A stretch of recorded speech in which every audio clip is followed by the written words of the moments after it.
The German government on Friday said it plans to release more than €1 billion in military aid for Ukraine, amid complaints by Kyiv it is not receiving heavy weapons from Berlin.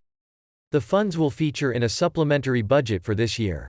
In total, taking into account all countries, Berlin has decided to increase its international aid in the defense sector to €2 billion, with the largest part being planned in the form of military aid in favor of Ukraine, a government spokeswoman told AFP. This envelope of €2 billion will go mainly to Ukraine, Finance Minister Christian Lindner confirmed on Twitter. The funds must be used by Ukraine to mainly finance purchases of military equipment. The move follows growing criticism from Ukraine, and some EU partners such as Poland and the Baltic States, of an apparent lack of support in terms of armaments to Kyiv.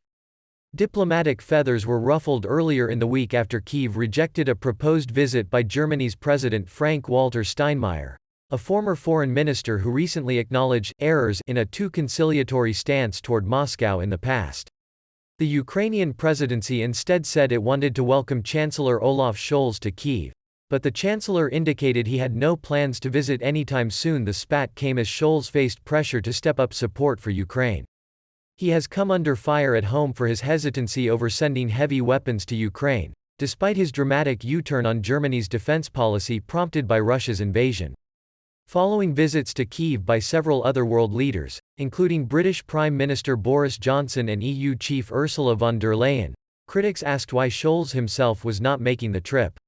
Ukraine's ambassador to Germany, Andriy Melnik, said a Scholz trip to Kyiv would send a strong signal, while the opposition CDU has urged him to get an idea of the situation on the ground.